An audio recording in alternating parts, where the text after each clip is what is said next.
Hi everyone. We will get started. I know I think a few people are still coming in, but just to try and stick to time. So lovely to see you all. I'm Tessa. I'm a Project Development Coordinator for National Energy Action. Thank you very much for joining us today for this session focused on digital inclusion, an issue that we know is increasingly central to tackling both fuel poverty and wider social inequalities as well. We know that the world we live in today runs on digital access, and it certainly feels like things are not slowing down. While there has been positive progress and many benefits that come with an increased digital presence, for the many people who are unable to access or easily engage with the digital world, this can create further barriers. It can mean missing out on benefits, paying higher costs, and experiencing increasing inequalities. When we think about digital inclusion, some key barriers may come to mind. This might include access to devices, internet connectivity, digital skills, and the availability of support.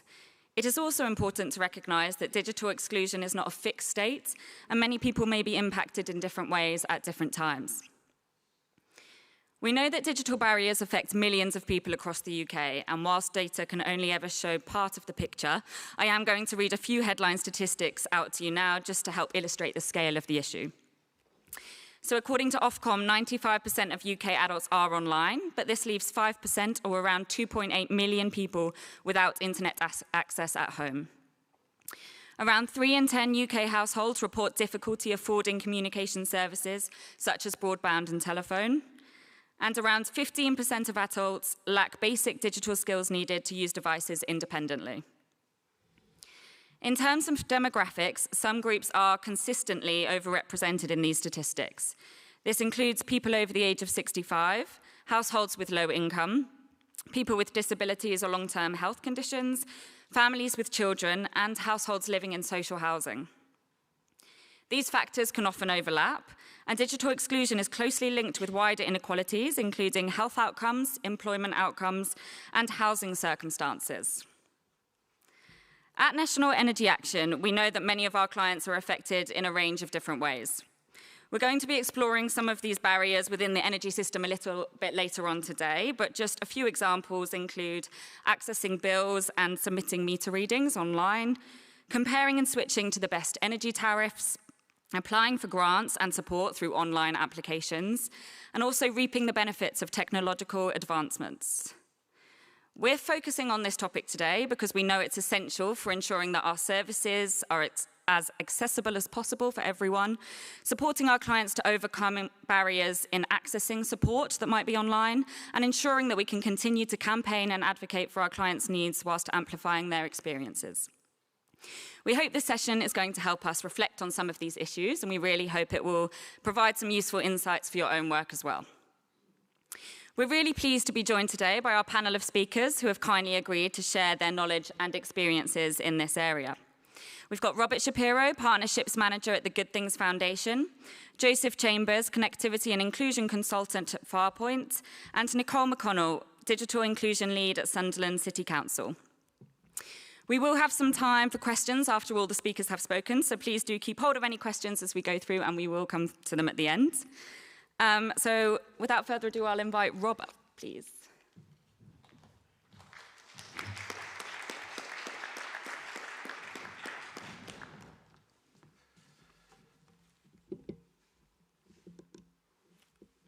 Okay. Thanks, everybody. My name's Rob. I'm a Partnership Manager at Good Things Foundation. We're a national digital inclusion charity based across the UK. I'm just going to build on what Tessa was talking a little bit about there when it comes to what does digital inclusion look like in the UK this year and moving forward. What Good Things Foundation's approach is to digital inclusion. Talk a little bit about the Digital Inclusion Network and what I mean by that. And also a new concept and something that we've been campaigning for, digital inclusion being baked in, not bolted on. So every year, this is the digital divide, and this is what we look at. We pull together as many stats from right across the board, but it is still quite fragmented on what we know about digital inclusion. Really, there's some really key figures, and Tessa's touched on them, and I'll just expand a little bit about what we think about that at this moment in time. So 7.9 million people lack the basic digital skills. So there's something called the Essential Digital Skills Framework, which looks at what are the basics that people need to get online. So it's important to note that that's 7.9 million people. Some people might be able to surf the internet, use Facebook or social media, but then unable to attach a photo and send an email or fill out an online form. So those 7.9 million people can't do all the essentials when it comes to getting online. There's nearly 2 million people, or 2 million UK households, that are struggling to afford their mobile phone contract. This can be for a number of reasons, but it's been really interesting being here today and listening to some of the speeches before. Some of the challenges around fuel poverty, these are the very people that are digitally excluded. And then we've got about over 1.5 million people that lack a smartphone, laptop or tablet. So who's affected by this? So we touched on it a little bit there. So it can be older people, but actually it can be low-income households, those with low literacy, English as a second language, refugees, asylum seekers, people with a disability, affected by homelessness.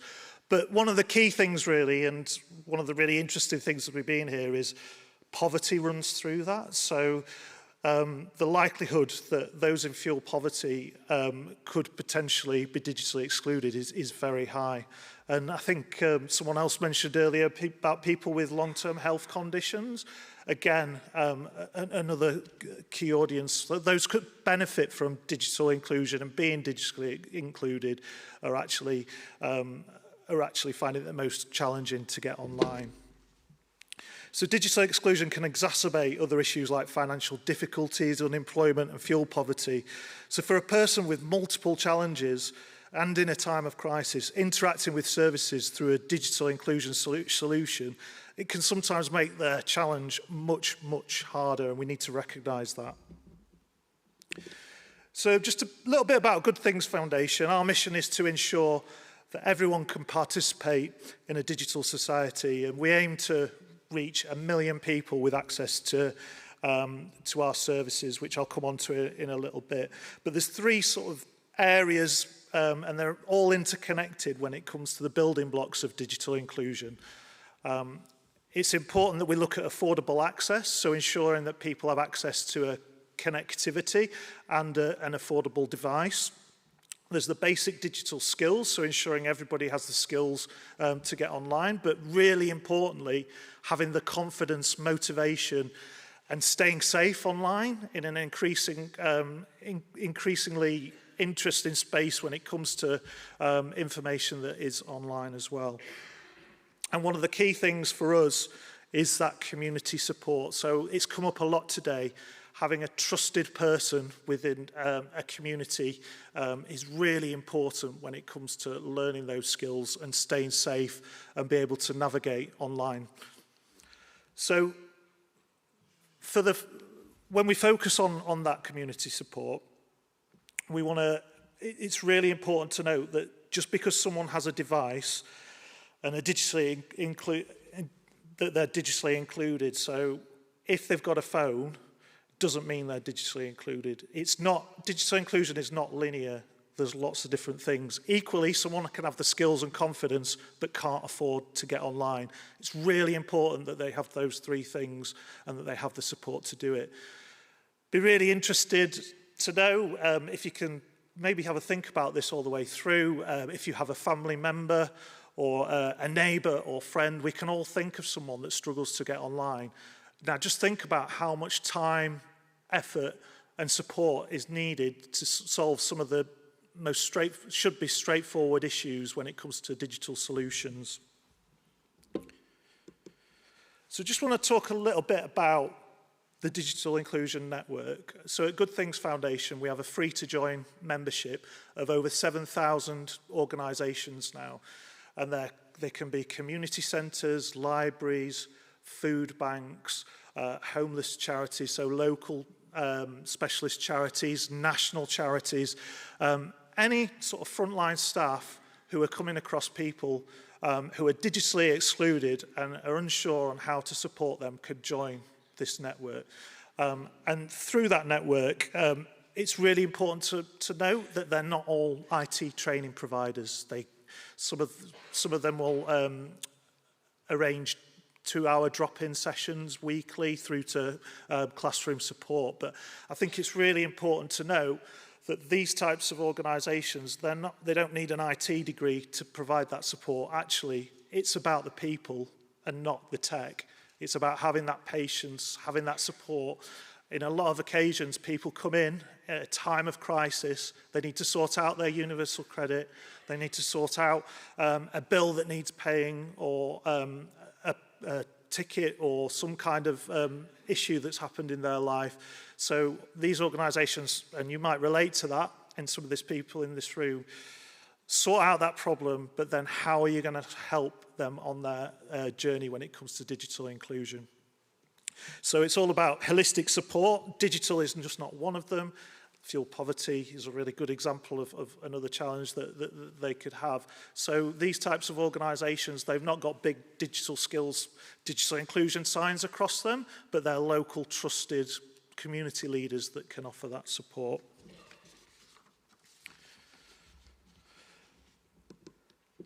So I just really want to talk a little bit about Good Things Foundation and what we're seeing around digital inclusion. And we've come up with this term around promoting digital inclusion baked in and not bolted on. So what we want to see is new services, new products being designed with digitally included people and not for digitally included people, and to ensure that they can get online and do it safely.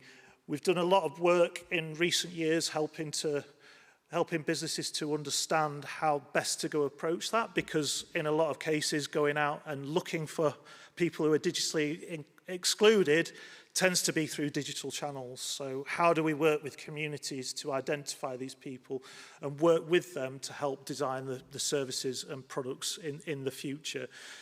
For communities, it's about how do we minimize signposting and people going to lots of different services. So understanding what in their community is available, and if not, how can we embed that support and digital inclusion support into frontline staff so they're confident about supporting people, and at the same time they understand where in the local community that support can be gained.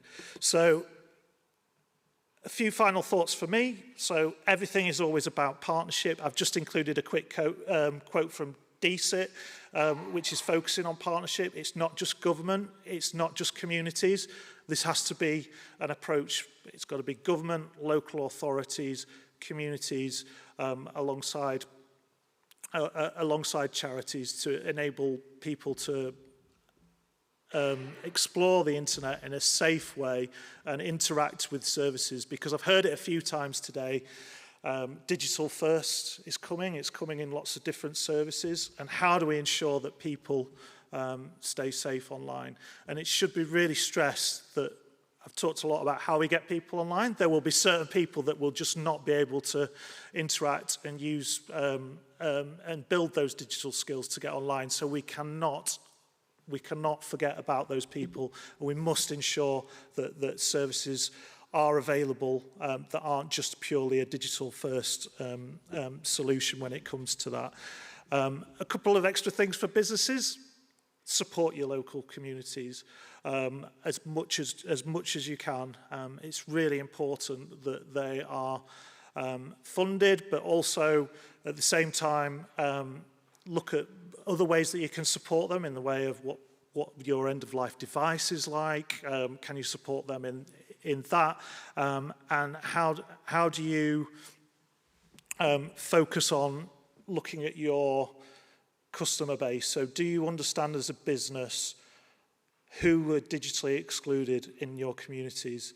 And we've done quite a lot of work in this and have come up with some key indicators of digital inclusion. So 3 really standardized questions that you can use to help build that picture of who's digitally excluded within your customer base, and then look at what you can do to support them. And then for communities, like I've mentioned, it's not just about tech, it's about the people that you support and that journey. Try to, if you could look at Good Things Foundation's website, you'll be able to find out who in your local community are being supported with digital inclusion. And if you really want to do that next step and look at how to embed that within the service and the support that you give on a local level, you can look at and explore how to find out about joining our network. Thank you.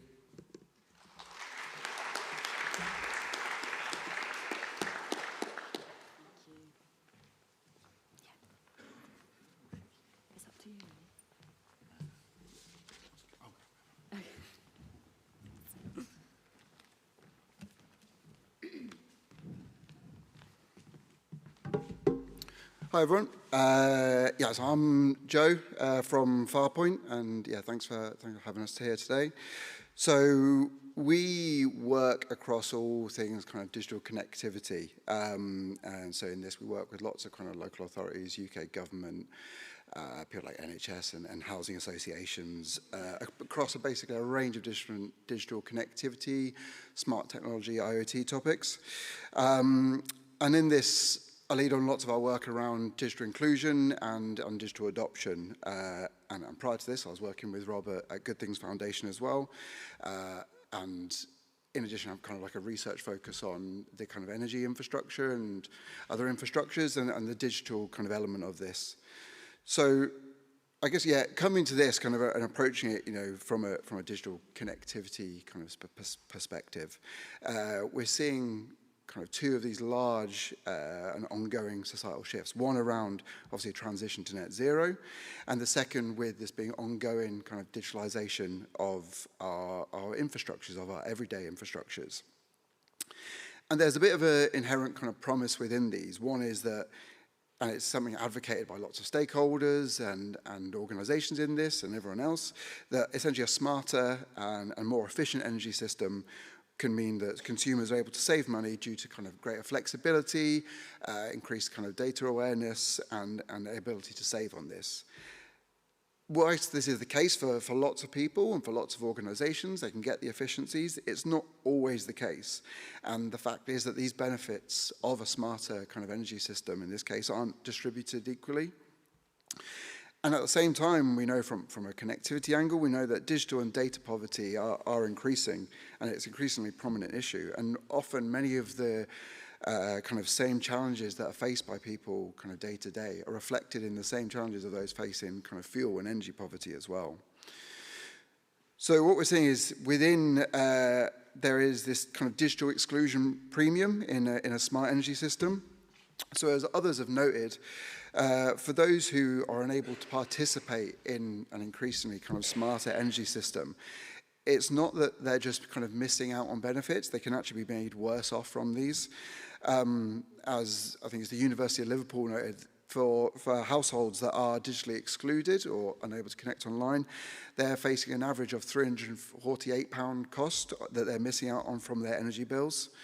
So people who can't participate, again, aren't just missing out on the benefits, but because their energy system is changing and adapting to kind of an assumption of everyone being digitally included, it means those who can't really are missing out. And they also miss out on all the other benefits this can bring about being connected more with kind of your local energy systems or a national energy system. And as Rob was saying, from a kind of inclusion perspective, this could be because people maybe lack the digital skills or the confidence to get online.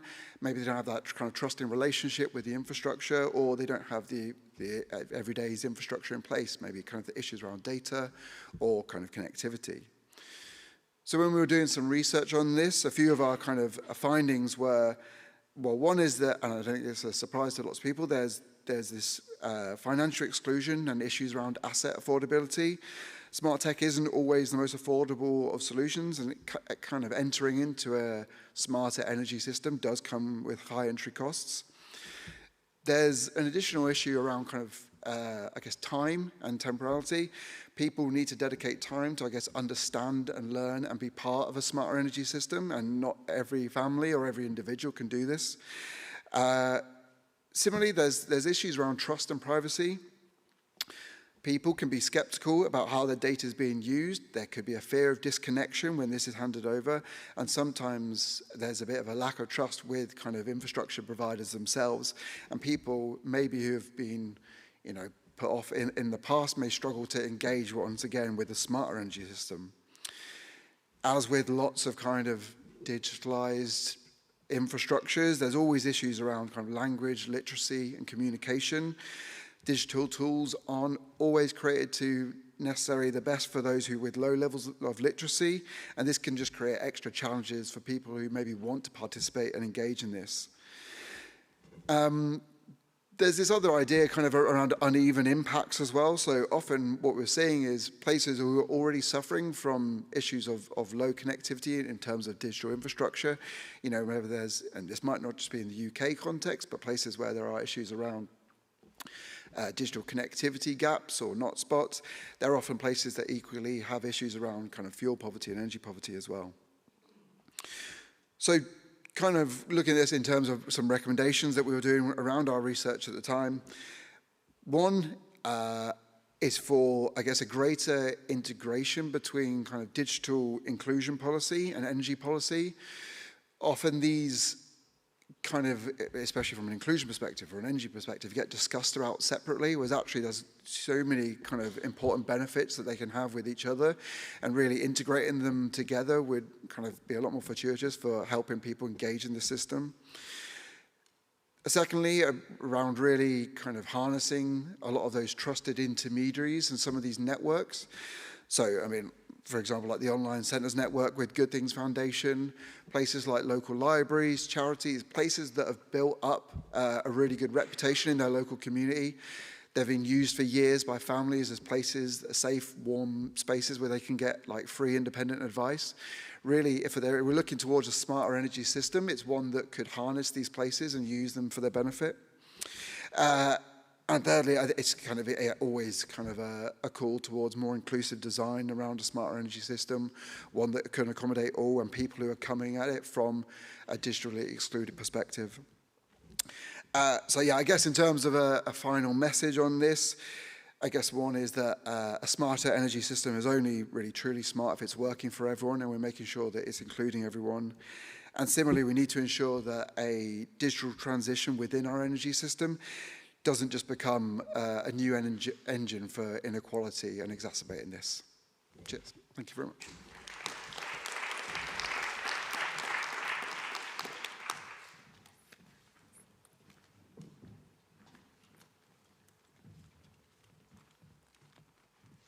Hello, everyone. I have to say I've been brought here under false pretenses because I thought it was just going to be a small breakout room with about 15 people in. And when I walked in this morning and I've seen the size of the venue and I've seen how many people have sort of given their time in your ears to sort of listen to us, I was like, this is going to be difficult. So bear with us. Okay, so my name's Nicola from Sunderland City Council and I'm the Digital Inclusion Lead and I'm part of the Smart Cities team. I have to remember to hit the button. A little bit about Sunderland. Is there any folk in the room from Sunderland? Shout aye. There's a waving over there. Hello. Is there any Geordie fans in here? Shout boo. We're not interested. I'm only kidding. So a little bit about Sunderland, if you don't know.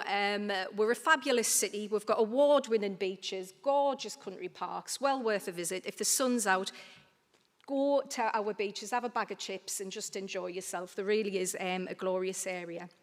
As a council, we have our elected members. We've been talking about the politicians today, so we've got 75 elected members, which will all be getting excited at this time of year, especially in the forthcoming months. But they manage over 600 services and about 5,000 members of staff. And they deliver services, not just 9 till 5. We deliver services 7 days a week, 24 hours a day, to the city's most vulnerable residents that need our support. In terms of fuel poverty, we've got just under about 14,000 properties that sort of defined as being in fuel poverty. So that's around about 1 in 10 when you look at the number of households we've got in the city. And then if you look at the whole population again, there's about 1 in 4 people that are digitally excluded. So in terms of my role, I was appointed about 3 years ago as part of the Smart Cities team, and it was very much about we're introducing all this technology into the council, you know, how to manage data, how our Internet of Things sensors work. And what we were very conscious of is that we didn't want to leave anybody behind. So that little strapline that you see in the top right-hand side, we recognise that it's not just about people, but it's also about place, and that's why we've added that extra on about no one and nowhere left behind. We need both people and place for something to work. And it was very much about recognising that we don't just want tech for tech's sake, because only because it's shiny and new doesn't mean it's great. So it was sort of thinking, whatever we get and whatever we introduce, it's got to be to the benefit of our residents. We're public servants at the end of the day, and we're here to make sure that the quality of our residents and the lives that they live are the best they can be. Some of the actions or deliverables, what you can see on this slide there, I'm very proud of. I'm very fortunate that I work closely with the Good Things Foundation, and Rob mightn't be as brass as me, but what I will say is, God damn it, after this meeting, if you take anything away, it's to join their membership. They've given me a lot of information, a lot of inspiration, and it was through those insights and that research what they've all done over the years, because you've been around a while, you know. The national leaders in this agenda have been able to use that information to help inform the Digital Inclusion Action Plan, which I written 3 years ago. One of the first steps, we've mentioned it, was identifying trusted partners. Believe it or not a lot of people trust the council. Don't ask us why, but they'd rather slag us off than actually trust us. So what we had to recognise is acknowledge that pill and sort of say, right, let's swallow it and let's just think, who do our communities trust? So it was looking at all the demographical information, all the statistics, and then thinking in those communities where we know people are vulnerable, whether it's related to health, economic, educational, attainment, whatever that happens to be, who can we go to in that community and say, do you fancy working with us on digital inclusion? And we identified 37 digital health hubs. So those are your church halls, your community groups, your sports clubs. We've even got a second-hand clothes shop and a farm. So we'll go where we know people will go into. So that if you're thinking about anything like this, this is sort of the methodology I used. So we set up those buildings and we looked at the digital infrastructure, making sure that it had full connectivity throughout, and we worked with our partners called Bolden Network, who were a telecommunications specialist. They help us install quality broadband into those properties, which then we can make sure that the connectivity is throughout. That enables people to address the second barrier, which is access to devices. Everyone got a grant to purchase devices, so that means that people in that community, if they couldn't afford it, they can go into these hubs. Not only can they get the connectivity, but they can also get access to devices, or if they've got their own and they haven't got a clue how to use it, they can bring that along with them, and we've got an army of TechMate volunteers that can support them on a one-to-one basis. So within one sort of building, we address connectivity, access to devices, and one-to-one support to boost that confidence. And all those deliverables, what you can see on that page, has all come through those digital health hubs and what we've been delivering over the last 3 years in Sunderland. And we want to expand it and move forward. The plan has come to an end, but it's where something ends, it's like a phoenix rising from the flames. We're now going to introduce a strategy. And one of the key questions I was asked, which was really interesting, because it was very much the council driving this agenda. And as you can imagine, through year one, you know, we were identifying partners and working with folk to make things better. By year 3, people were like, it can't end, we've got to do something more, what can we do? I was asked a question, when you're writing this strategy, is it just going to be for the council or for the city? And I was like, oh, that's a big question, I don't know. So I put the question back out to the partners and I was like, well, what do you think? Do you want to be a part of this or not? And what we had is people from like Barclays digital wings and from the private sector getting involved. We had the community sector getting involved and the tech sector getting involved, and they were all like, it's got to be for the city. So we're like, right, what should it look like? And you might recognise the ABCs, nicked them off the Good Things. Thanks very much, loved it. And it was very much, these are our priorities based on that 3 years of intervention, what we'd learning with different people. And it was very humbling for me because I got the opportunity to work with older people, younger people, people with disabilities, people on low incomes, a real variety. But what that meant was that we were coming up with policies and procedures and practices, learning the hard way sometimes and thinking, Christ, we'll never do that again. But it was about thinking, can we now take the more complex people, so people who are recovering from substance misuse, people who are homeless, people who have got mental health issues, you know, and it's taken that learning now, and that's what we're moving on to into the future. But looking at the ABCs, the first one's very much around the poverty agenda. And it's very much like what you have said. People who are living in fuel poverty, I would imagine there's a good high chance that they're going to be in digital poverty as well. So how can we take these two agendas, mash them together and benefit each other in terms of making sure those residents and those vulnerable people get the best service they can? The second one focuses on employment and education. So we talked about digital skills. We know 7.9 million adults can't do basic digital skills, and I think it's something like 21 can't do essential, 21 million. That goes back to that 1 in 3, 1 in 4 figure in terms of people. So quick show of hands, has anyone got a relative or a friend who is just stubborn and they never want to pick up a phone or a digital device? Yeah, yeah. So when you look at it, that's about 1 in 3. You know what I mean? So if you do that exercise, wherever you're at in the room, it actually reflects the statistics in terms of what we know. And do they rely on you to be their friend, their tech mate, the one they come to say, go on Argos for us and have a look to see if I can order a chair for the kitchen or something like that. Or can you pay this bill for us? Because I haven't got a clue where to start. It's all of those sort of anecdotes that we get back and we think, well, how can we use that a little bit better?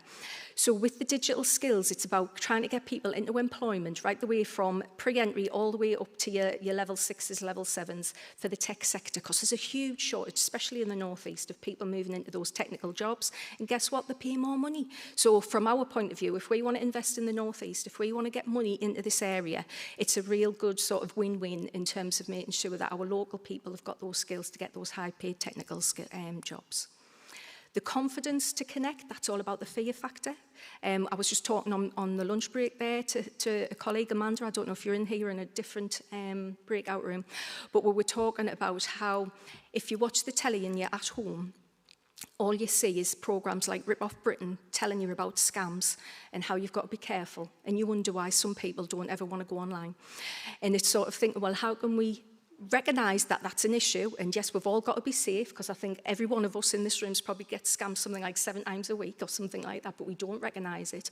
But how can we sort of give them the skills to understand to do it safely?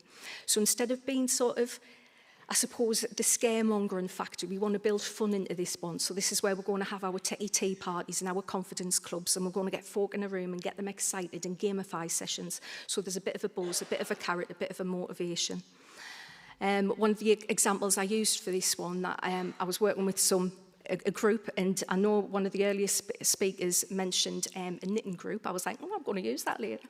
And they were in Ryop. I don't know if you know Ryop in Sunderland, but it's ex-coal mining community. And these women were very crafty, very good at sort of making, do you know, when you put the tops on letterboxes and they're all fancy and stuff. So they're the people that would do all that, or they would knit poppies for Remembrance Day. But trying to get them online, no-brainer. They were just like, no way am I going online. I don't care what you say or do, you're not getting me in front of a computer. One of the tech mates that supports us sort of said, you can get free knitting patterns, you know. I've never seen anyone break the neck as quickly as I have seen that. They were like me, your cats. They were sitting like that, looking over. How do you do that? And that's that motivation, that's that confidence. It's finding that carrot that'll get folk to go online and get excited about digital. So that's what our future strategy is going to look at. In digital services, that's quite a one that we're grateful for. So last year, this government published the Digital Inclusion Action Plan. We've waited since 2014 for some information coming from government on this, and last year we got it. We were over the moon with it because it gave us a direction, it gave us a bit of purpose, it pumped it up on people's priorities list. Might be why I'm standing here today. But it was about how we can sort of really acknowledge what digital services mean to people. I was speaking to Helen from Liverpool, again, I don't know if she's in the room, earlier today, and she's really struggles. She supports people from the deaf community, people with sensory impairments, and also people with neurodiversity. And that, to me, is the digital services aspect. We often think about mainstream and getting it right for mainstream, or making it look pretty, and what's the brand and what's the colour. We never actually think of practical things about alt text or how we can make it accessible, and does a screen reader work on this. So it's really making us look at digital services. As a council, we've got about 200 of those 600 that I mentioned online. But what is the language like? Is it accessible? Is it easy to understand? We've got an average reading age of Sunderland of a 9-year-old. So you can imagine if you're having to report a pothole, or if you're having to order your blue badge, or access any of our services, is the language right in terms of what we use? And can you navigate from A to B and submit? You know, so it's challenging that and how we can improve it. The final one is around engagement, again picked up by an earlier speaker about it's not just the council's responsibility. And in Sunderland we recognise that, because that key question I started with at the beginning, is it the council's responsibility, or do people want this strategy for the city? And there was an overwhelming need that we wanted it for the city. So that's the engagement, making sure that yes, we've got a role to play, but so does everybody else. Let's play to each other's strengths, and let's help each other deliver what we can. So that's a little bit about my work. The next bit, whip out your phones. It's an interactive session. These are some of the tools I give to my tech mates. So I've got about 180 volunteers helping us across those 37 hubs. And I'm constantly looking for tools and things like that, what I can use to help them. This one here, discount broadband. Some of you might have heard of that as a social tariff. Personally, I can't stand that phrase because it means nothing to nobody. But if you see you can get cheaper discount, you think, all right, on your broadband, I understand that a little bit better. So that's what this search engine does. It's easy to use. You can search by internet provider, you can search by how long you want your contract, but you can search by what benefits you're on, and it'll tell you how much you're entitled to and what payments it'll cost you on a monthly basis. So really quick, handy tool. If you hit the home the logo, it takes you to the home page, which is then open to everybody, so it's not just for those that are on benefits. So you can all benefit from it. Have a play with it. The next one, Gengala. Again, I don't know if you've heard of this, but if you're ever working with households that have got no connectivity, these are a brilliant organisation to sign up to. So that takes you direct to their page. She says that, fingers crossed. And what you can do is register, and they've got two. They've got a get box or a big box. So a get box is ideal for somebody that's living in digital poverty and they can't afford broadband in the home, especially for families, because as you know, everything's got to be submitted online if you're a child and you're studying for your key stage 2, so that's your upper end of primary school, all the way through to your GCSEs. And we know that research tells us that if you're fortunate enough to live in a household that does have the internet and does have a keyboard device like a laptop or a desktop, the chances are you're going to be scoring at least 2 to 3 grades higher than somebody that's living in poverty, probably in fuel poverty, definitely in digital poverty. Screams equality, cannot stand it. We've got to shift the dial on that one.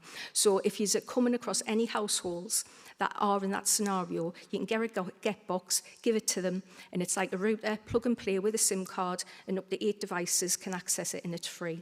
So they're getting about 200 to 300 quid's worth of equipment for free, which will support them for 12 months. When the SIM cards runs out, they can always ask Good Things Foundation through their data banks for another SIM card. So there's ways where it doesn't just have to be a stick and plaster. The big box that they've got, that's brilliant if you're doing outreach work and you're working in communities with about 10 people, because then it handles more data. So if there's any of you ever work out in the community and you're doing anything, but sometimes you might struggle in not spot areas, the Gengala big box is the way to go. Lightning reach, Dave, are you in the room? Well done, Dave. There's a stand downstairs. I didn't know Lightning Reach were here, I promise, but I did meet them at the lunch break and warn them that I was going to be promoting their tool. We've got a fantastic relationship with Lightning Reach, and it is a national tool, and it's for everybody. So a lot of people think, oh, it's just for people on benefits. You know, and it isn't. It's for me, it's for you, it's for everyone can benefit from it. And the great thing is, we know through practice, working with our individuals and my colleagues like Julie and Alison, it takes on average about 11 minutes to input all your data into the system. Once it's in, you match to over 2,500 different sort of funding streams or benefit checks. And then at the end, it matches you with them, and you get a sort of a personalised portfolio of grants or funding streams that you're eligible for. The good thing is as well, some of it, if you end up hitting on another page to say, oh, I'm interested in that link, some of your preloaded information is automatically carried over, so it saves that time and effort. We're having people that are saving between maybe £300 to £1,000 Some of that per month as well in terms of what they're getting into the back pocket. So a fantastic tool. Well done, Dave and the team. Please see them at the break. And finally, I want to promote a local business called Born Good. So we've mentioned a bit about connectivity. We've mentioned a bit about getting more money in people's pockets. One of the other ones is access to digital devices. So they're a newly formed company based in Sunderland. I like to promote Sunderland businesses, as you can appreciate. And they've been really helpful in setting up a device bank with the council, but they're always looking for donations. So if you're in an organisation and you've got some laptops or some computers where you're thinking, you know, we need to get rid of this, please consider donating them to organisations like Born Good, like the Good Things, like the Digital Poverty Alliance, because what we do with them is we'll refurbish them.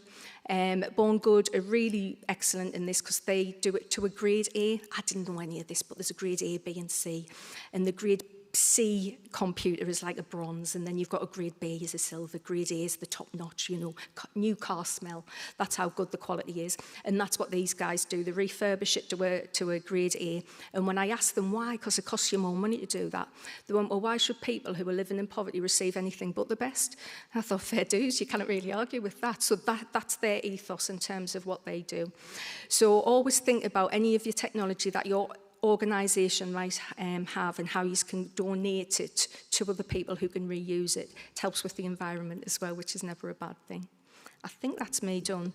More than happy to catch folk at the end, but I believe it's Q&As, or should we do the selfie now? No.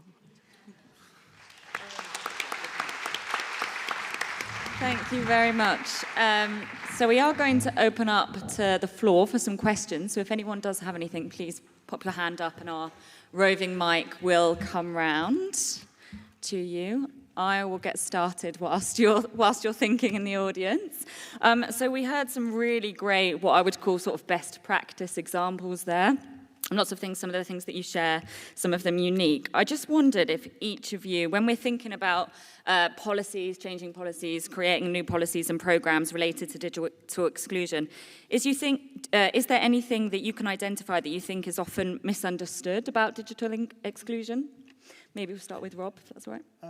Yeah, so just building on that point that I was talking about earlier, that really, when it comes to digital inclusion, just giving somebody a device or giving somebody a connection and just thinking that they're digitally included is you know, digital inclusion is not a straightforward black and white thing. It's a grey area. There's lots of different situations where people can be digitally excluded. So you've really got to understand that by doing just one thing, it doesn't result in an outcome that means that person is digitally included. What is likely is that person is going to start and go on a journey, and you need to be there to support that person on a journey. And it will take time, it will take effort, but the benefits in the long term are absolutely massive for that person, not just for their digital skills, but that being able to access services, being able to support themselves in going online safely is really, really important. Thank you.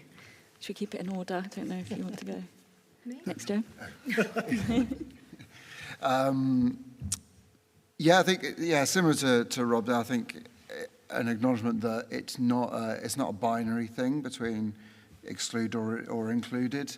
And again, people can be included for a period when things are going right, but a couple of things that go wrong can really set people off, so they become further excluded. Changes in job, changes in household, or anything can have big impacts. So I think there's an awareness of that in policy. The other bit I think as well is that digital inclusion policy shouldn't necessarily just sit separately by itself in its own silo.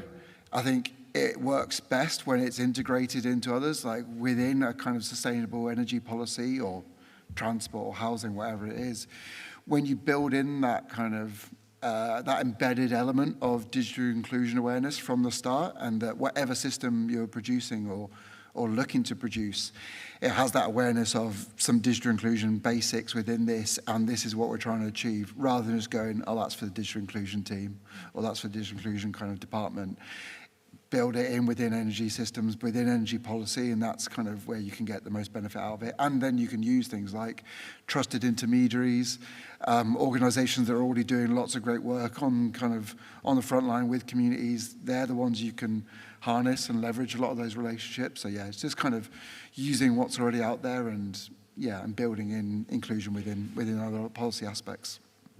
Thank you. For me, don't know, sorry, I'm not used to this. I would say what's misunderstood about it is young people, because I think I'm used to sort of presenting a list of vulnerable people on a board and then saying to the audience, do you think there's anybody missing from this group, or are you surprised to see anybody that's on that group? And I can guarantee someone will say young people, they're not digitally excluded because they know how to use a computer. And to me, I think that's a real big myth. They don't. We know, as, for instance, a lot of schools don't have computer teachers just because there's a national shortage. So out of maybe the 140 we've got in Sunderland, there might only be 70 that are actually teaching computers because they've got a shortage of that skill, because it's cheaper to, it's more. So you get paid more to work in the private sector than you do to teach. So there's a big shift in terms of being able to educate our young people on how to use device. And then we've talked about digital poverty as well and the impact that has on the home. So schools communicate with the parents and carers through text messages, through dojo apps, through all these tools, but do they actually appreciate that the household mightn't have a phone or mightn't have the data to receive that information, or when they've got that information, they don't know what to do with it. So I think that for me, a miscommunication or a misunderstanding around digital inclusion is definitely related to, yes, young people are excluded, and we need to support them as best we can, whether that's that wraparound approach, what you mentioned, Rob, around devices, skills, confidence, and enabling that to help them on their journey in life. That's a really good reminder about the data, and that it's not only specific groups, it goes wider than that. Did we have any questions in the audience? Yes, I can see you. Yeah, hi everyone. I'm Dion from Age UK, and the point I wanted to make first before my question was, because of the cost of living, obviously lots of different groups are affected, and everyone's been forced to cut back in one way or another. Broadband is the priority for a lot of people to cut back on, because with energy you have standing charges, same with water, and then you're not going to cut back on your housing because you want a roof over your head and you also want to make sure you got the food. So for a lot of people, it's been a more recent thing, and my question is whether the broadband industry is set up to recognise that people might be, excluding themselves digitally, and whether there are processes in place to refer those people into, pathways for support. Great question. So at Good Things Foundation, we work with some of the big telcos around data poverty, particularly, and we have the National Device Bank, which is like a data bank, which is a food bank for data. We started it post the pandemic, and we went into the cost of living crisis, and the idea was to provide a short-term solution for data poverty. And what's happened is that's grown over time. I think we've got about 4,500 organisations that are supporting people with free data. So that is unacceptable, that keeps growing, and we need to do something about it. I can't give you the exact answer of what the telcos are doing in that sense, but they care about the issue and they want to do something about the issue. There is the issue of social tariffs, but we know that people's incomes fluctuate, and having a set bill every month is just another bill on top of fuel and other things as well. So I don't think there's a solution out there, but people do care and they are trying to do something about it. But at the minute, it's very much a short-term solutions that we have in place to something that just continues to exacerbate and get worse and worse at this moment in time. I think from my point of view, I would say that some people or some internet service providers care, others don't, and it's all about profit. I know that because when it came to social tariff campaign, we wrote that every resident that was eligible for social tariff, didn't call it that, and sort of said to them that you're on this benefit, this is your entitlement, this is your right, because there was only about 4% of the country that actually took it up. That was 2 years ago. It might have shifted to about 6% now. And we put the details in in to say, you know, in this area, this is who you need to telephone, you can make this switch, this is what you're entitled to. And this one provider in particular, who I would love to name and shame, but I daresn't in case I get the sack, when folks were ringing that said company, they were sort of saying, we don't provide it. The councils give you the wrong information. I haven't got a clue what you're talking about, which led to us getting customer complaints, which then led to me going to said company and reminding them that, yes, they do, but it's hidden 50 pages back from their homepage, and they don't actively promote the fact that they offer discount because they don't want to, they want to make the profit. So I think some can do far better than what they're actually doing and learn from some that are leading the sort of process in that respect. Yeah, not to, I agree with both of them. In addition, yeah, there's lots of changes in the broadband, in the fibre build market at the moment, so that is having a knock-on effect with what there is around social tariffs. But as you're saying, for years there's been we've had lots of issues with the social tariff offer. Again, in addition to its poor choice of phrasing, as well as kind of how it's rolled out, how it's advertised. And also the fact that still there's also like a cost for people, even if they know they can save money on it. It's also the fact that people have got to now change and set up something new, and often people don't have the time or that to dedicate towards it, which is completely understandable. And similarly, obviously, you've got lots of issues where people have relied on mobile data for a long time because that fits in with their financial aspect, their financial setup, and often, so it's the things of having that flexibility with things like the mobile data bank, and I think, there needs to be a much better push towards a rethought social tariff offer, but with a better name. Thank you. I think I saw another hand go up with the other questions. Oh, perfect. Thank you. So my name is Jana. I work at Carens. We support family members who look after their elderly or older parents. So we talk a lot about digital exclusion, and yes, they are quite often digitally excluded, but it's also not their top priority to be digitally included because of the health conditions and everything else. So it very much falls on the family members to bridge that gap. So what do you think as an industry, councils, what can we do to make it easier for those family carers to support their older loved ones to be digitally included? Don't know, Nicola, if you have anything from that frontline perspective. Yeah. I mean, we're quite fortunate because we've got the Sunderland Carers Centre, which sort of manages our, I suppose, support that we give to carers. So they sort of do the financial assessments and everything and work with individuals. So we have that sort of window straight into carers. We recognise, though, that there's a hell of a lot that are carers and they're not recognised as carers because the maybe mightn't say that themselves. They're just taking care of a loved one. So why do I have to be a carer to do that? So we've got that mix in terms of recognised and unrecognised.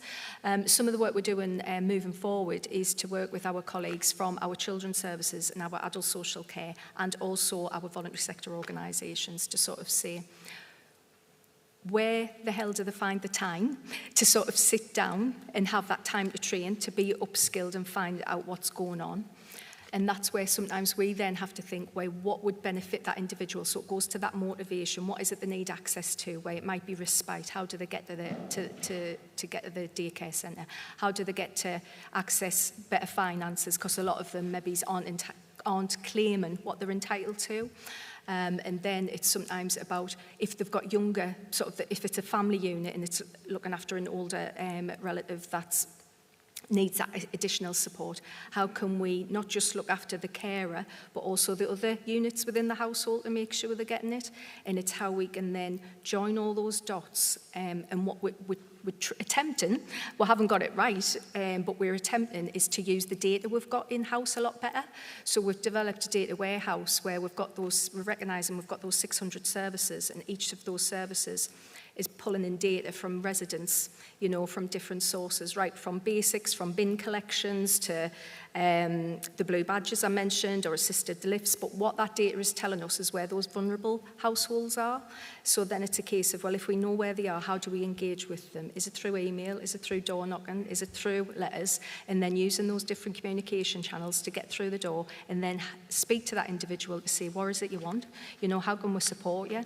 And we mightn't be able to do everything, but the chances are collectively, if we can understand that person's needs, it can then help shape what we commission going forward in the future to make sure we improve constantly.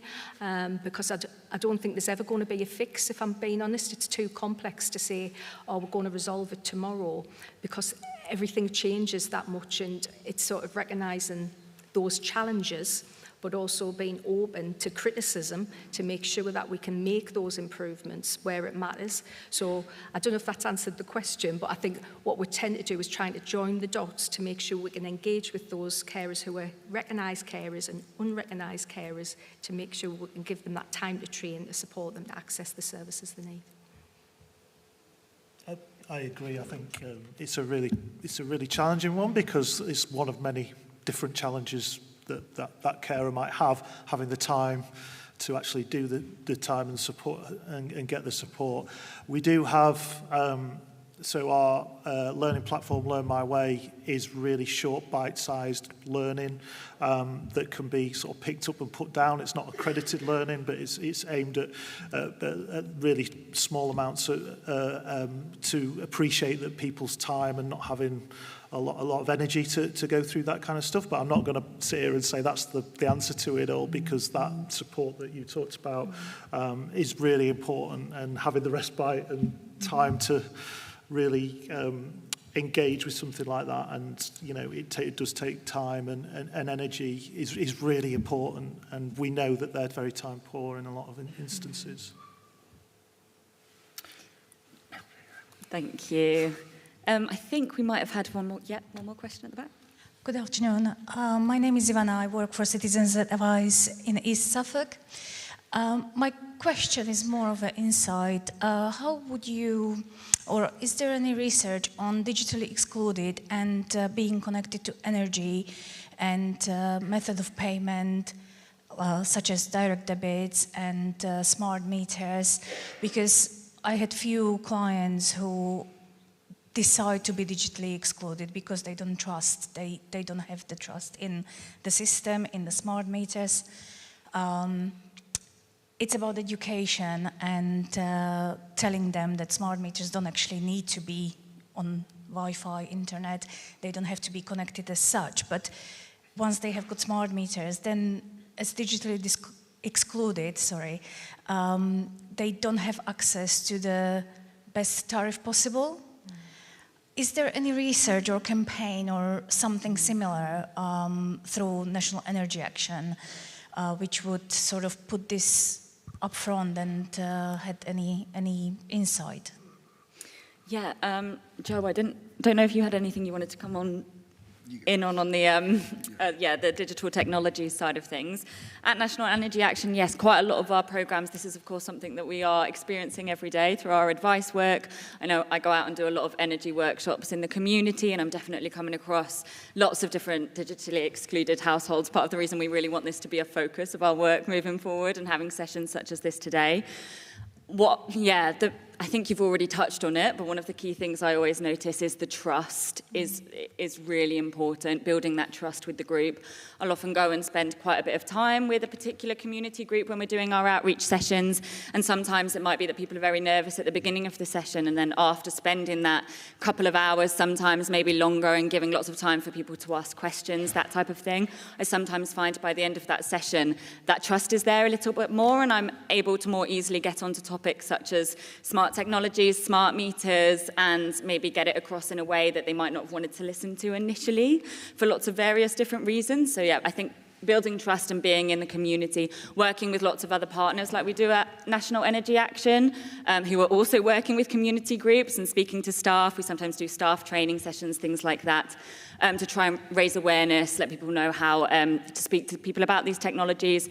It's really, I think as well, just answering honestly, because sometimes some of these things can be, big, hidden behind lots of barriers, and we all get a little bit nervous to speak about them when we don't necessarily fully understand the technology ourselves. So I think just answering the questions as well as we can, and as honestly as we can, with the information available at the time, to help people understand, why these things are being rolled out, what they're there for, what the benefits are, and sometimes, the opposite of that, what the potential impacts might be as well. I hope that answered a little bit. But yeah, did anybody else want to come in at all on the rollout of technologies? Or? I mean, I don't mind. I think it's really interesting when we're talking about particularly digitally excluded people, sort of starting with a smart meter or something like that.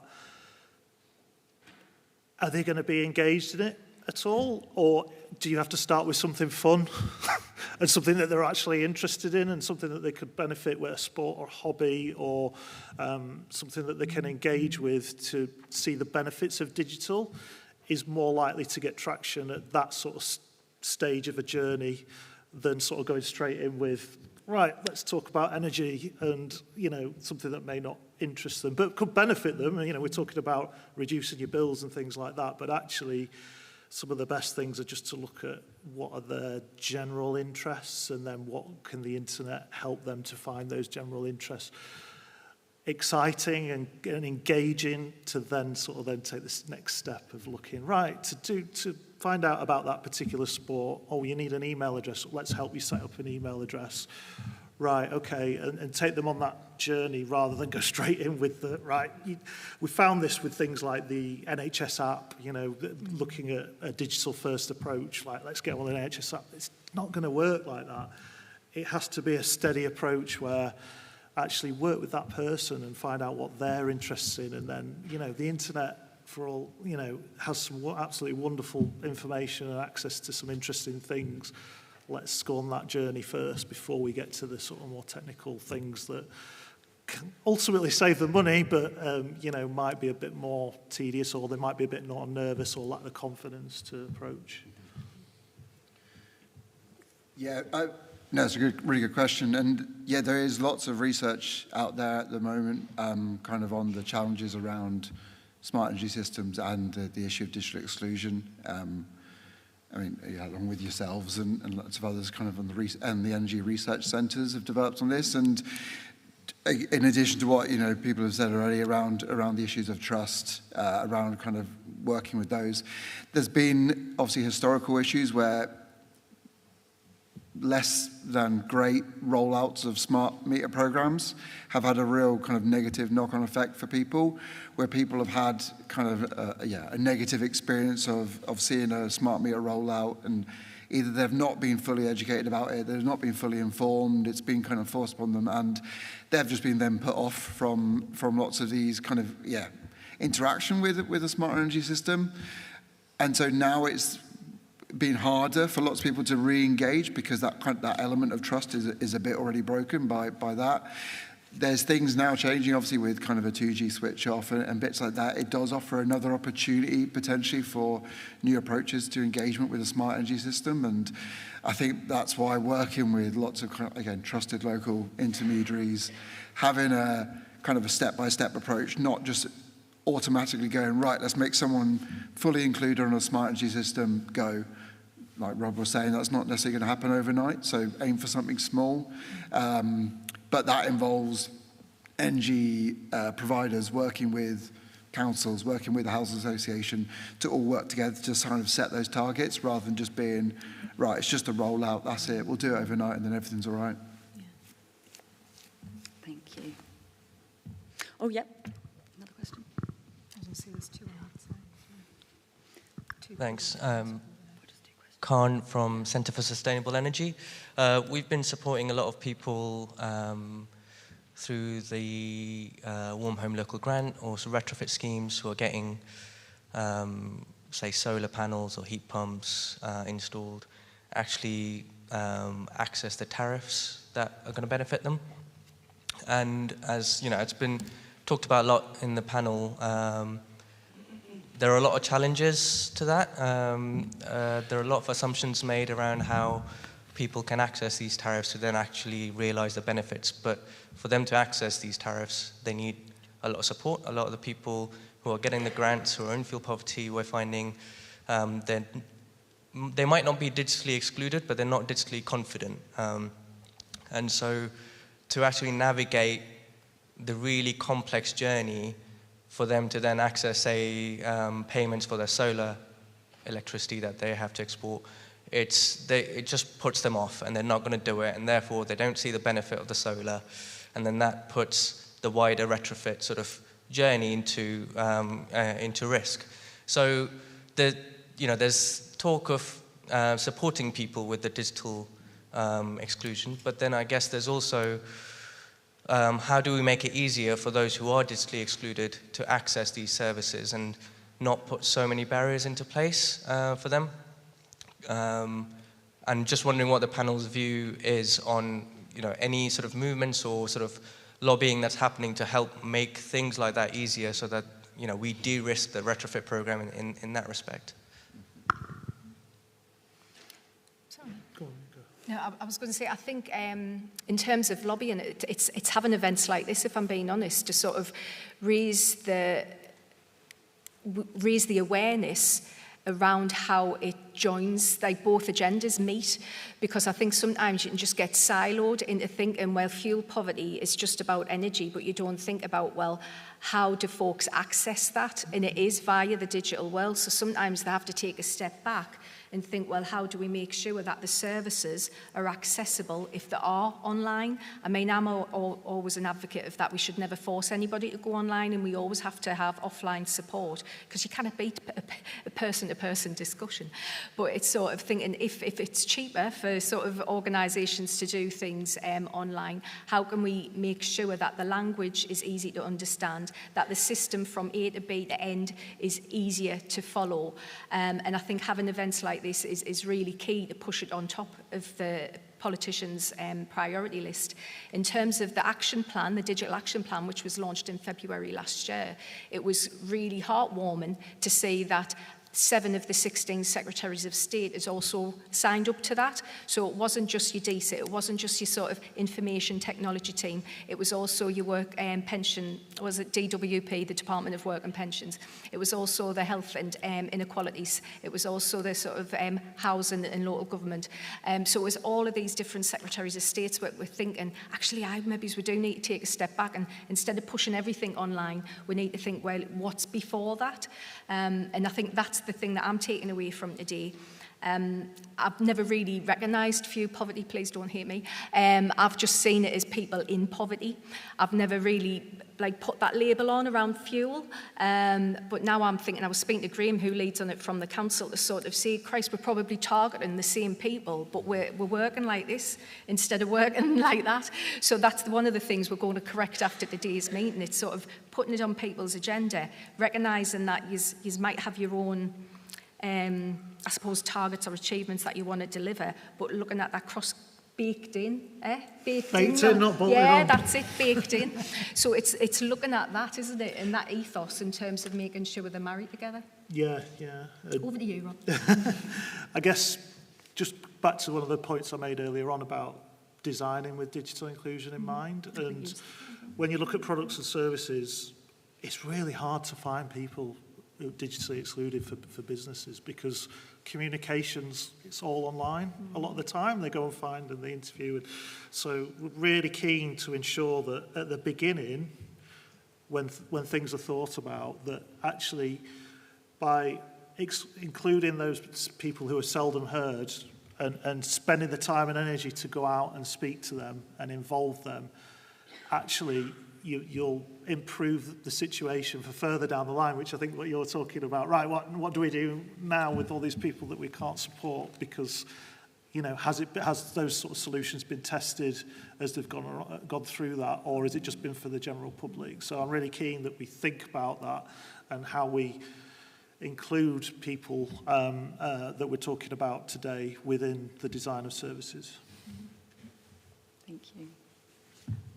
I'm aware of the time, so we just wanted to move on briefly at the end of this session to spend a little bit of time with everybody. We've been given lots of brilliant insights by the panel today and lots of great bits of best practice. We're hoping everybody might just take a few minutes to think about things that you might do yourself.